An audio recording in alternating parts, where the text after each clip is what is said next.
We are back, and Dr. Omikongo Dibinga is joining me in this hour. He is the author of a book called Lies About Black People, best-selling book, gotten a lot of enthusiastic reviews and responses to that book. He's also a lecturer at American University. So, Dr. Dibinga, I haven't talked with you since Joe Biden decided to step aside and endorse Kamala Harris, but it seems like the world got turned upside down on Sunday afternoon, and it has been a whirlwind ever since. I just want to focus a minute on this infighting that appears to be happening in the Republican Party. We spent 3 weeks talking about how the Democrats were eating each other alive, and it looks like that's happening now on the Republican side. You have this Republican House leader whose job is out there to, I guess, get GOP candidates elected. His name is Richard Hudson. He's a Republican from North Carolina. He's saying, look, cut it out, guys. Stop with all the racist identity attacks, and let's attack Kamala Harris on her record. Let's not use race or gender. You have that, but you also have a report coming out that Trump is planning to go full-blown Willie Horton on Kamala. And we know that Trump has a history of trashing powerful women, particularly Black women. He's called Kamala Harris all kinds of names. He's called her nasty, crazy. He's mocked her laugh. He's made comments about her not being qualified to even be the vice president, suggesting that she wasn't born in the United States. She's not a United States citizen. He even called her dumb as a rock.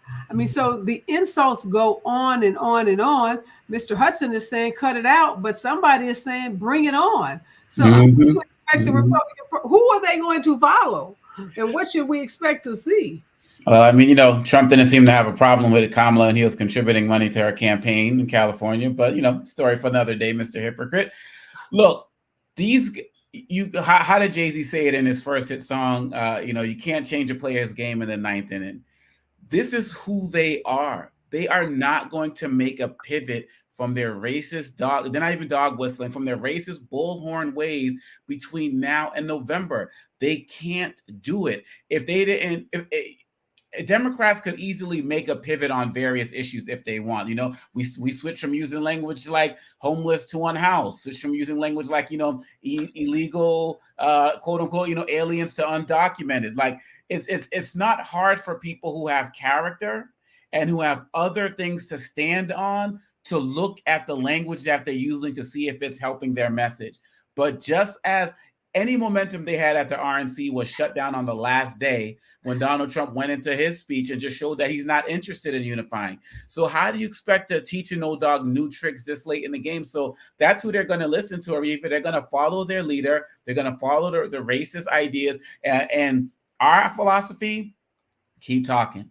Just keep talking, keep showing who you are. People going back and forth with what's the name, Kill Me, saying that she's speaking to a colored society. It's like, no, I said college. Like, think, last time we spoke 2 weeks ago was Sebastian Gorka called her colored. Like, it's coming out because this is who they are. They're not, even Kevin McCarthy was like, this is bad politics. This is bad campaigning. He said that today to do this, and they don't even respect him.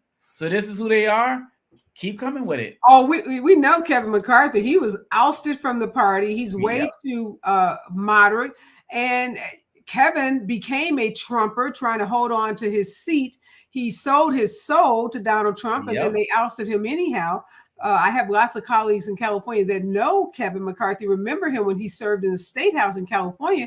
And they said he was always conservative, but nothing like what we saw him do as he tried to become and was speaker for that brief period of time. So I'm not surprised to hear him say this is bad campaigning, because pre-Trump, he would have never, he would not have been the guy that would have used those kind of blatant racist attacks. You mentioned that colored comment. You're right. We talked about that a couple of weeks ago, and I think we have some video of it being used again today. Let's take a listen to that video, Robert. Obviously, you compare him to President Biden, who is muddling his way through speeches. People know he couldn't go more than better, right? Yep, couldn't go more than 15 minutes. She's very good on the prompter. No one even doubted that. She had 3,000 people there. Why are they there? A lot of them have to do with, hey, I'm a Democrat. I thought we were going to go down in flames. Now we have a shot. The problem with Kamala Harris, number one, she has not had her record exploited heavily because people thought and marginalized her. Even in the Democratic Party, they said, man, what a bad choice Joe Biden made. Number two is she hasn't sat down for an interview. When she sits down in an interview and says, do you want to fund ICE? Where do you stand on Medicare for all? Why didn't you show up? The most recent decision, already you got a question. She will not show up for the Prime Minister's joint session of Congress today. She'd rather address in the summer a sorority, a college sorority, like she can't get out of that. So that's her decision. Bingo. That's her decision to back That's enough, Robert. We've heard enough. A colored sorority.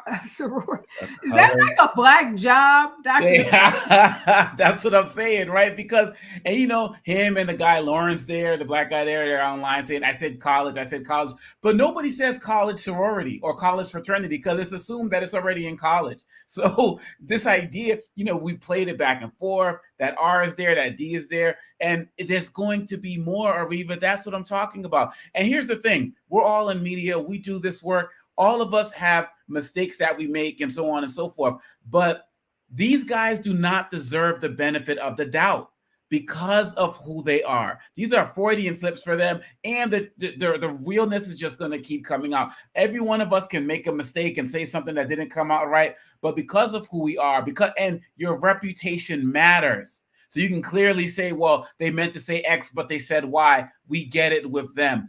These guys are nothing but racist and extremist, misogynistic, and we're going to see more of all the DEI hire stuff, which is basically like an upscale version of welfare queen that they're throwing out now. You see JD Vance talking about, you know, she's collecting a government check, which is also reminiscent of the welfare queen tropes, and he's 39. They're like, he's a young guy. He got the old tropes too, right? And last time I checked, he was collecting a government check. I got a whole chapter on welfare queen in my book. This is who they are, Areva. And someone said about black men who might be considering supporting Trump, even they won't stand for continued attacks like this on Kamala Harris. So just because they're like, yo, back off. Keep coming, guys. We're here for it.